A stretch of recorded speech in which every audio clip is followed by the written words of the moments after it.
Hi, we're here talking about connected classrooms, and I'm with Lyndsey Gordon from Crockett Elementary School. Tell us about something cool you've been doing in class. I've been trying to utilize the Chromebooks with math. It was kind of difficult at first, but then I finally realized that I need to implement activities with what I've been teaching. So I created what I call my turkey lesson, or my mystery multiplication. And basically this is a way, I used Google Sheets to create an avenue for kids to practice multiplication.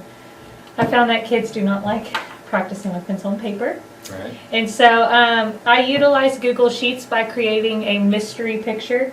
It starts out blank, and then once they answer their questions, I give them a code. They go in and change a certain color, and as a collective collaboration in the class, they make a picture. Okay, so it's like a big, Google Sheets is then like a big grid? Yes, sort and the way I did it is I made it all one color, so they knew that, oh, if it's purple for this one, and if they see purple, that question has not been answered yet. Gotcha. So each kid has a different question to answer Yes. to make part of the Yes. picture? Yes. Okay, or several questions? Yes, and I had them partner up because I felt like this was their first time. I also have another one for later in the year that's another mystery math, but it's Mario. I made Super Mario. But they seem to really enjoy it, and for So me... spoiler alert, it's going to be Mario on the next one. Don't tell anybody. Shh, secret. The thing that I like most about it is I feel like a lot of the activities that we create are competition between the kids in the class. And this one is more of it's a job for the entire class to reveal the picture. Right. And so I this year made it kind of a competition to see which class, because I teach 4 of them, which class could discover the picture first. And then it was a super secret that they couldn't tell the other class, oh my gosh, it was a turkey. Right. So they really enjoy it. I found that creating the lesson for the first time took a lot of time.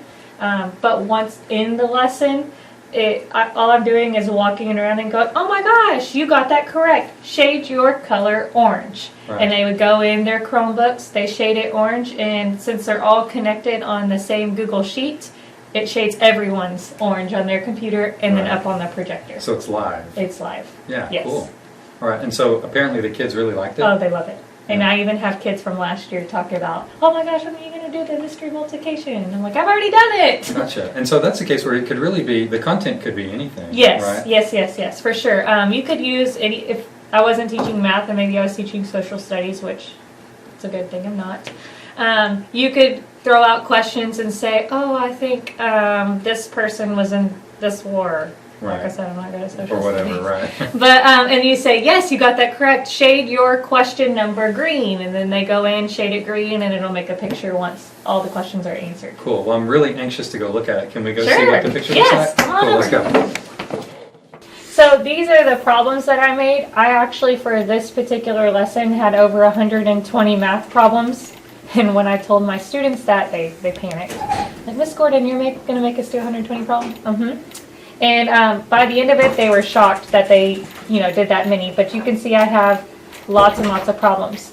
So this I cut up into little pieces and put them in a bucket, and then they would draw the one, and then they would raise their hand and say, Miss Gordon, I have the answer to number 30, and it is whatever. And then I have this sheet that I carry around with me. And they would say, question number 30, the answer is 84. And I would say, that's correct, shade number 30, shade number 30, maroon. Their picture looks like this to start off with. Just a blank grid. Just blank purple, because I had no purple in my picture. And so they would find number 30 wherever it's at, and they would shade it maroon. So it was somewhere around here. So they'll shade this maroon. So all the 30s get shaded maroon. All the 30s get shaded. And because I have this connected to every student on my Chromebook, once one kid would shade it 30, all the 30s on their Chromebook shade as well. And then I also put it on my projector. Right. And then so by the end, after all the 120 questions have been answered, this was the one that actually I used in one of my classes. This was the final product. And so this is what the picture was. Cool. And that's why you call it the turkey lesson. Yeah, this is called my turkey. I call it mystery multiplication for them because they don't know it's a turkey. Right. That would spoil the surprise, yes, and that wouldn't would spoil, so I call it mystery multiplication. Now I can call it the turkey lesson to them. For me, the hardest part was this part, and because I made this myself. I looked at a picture of a turkey and made it, and then added the question numbers. But it was worth it, and I can use it from year to year.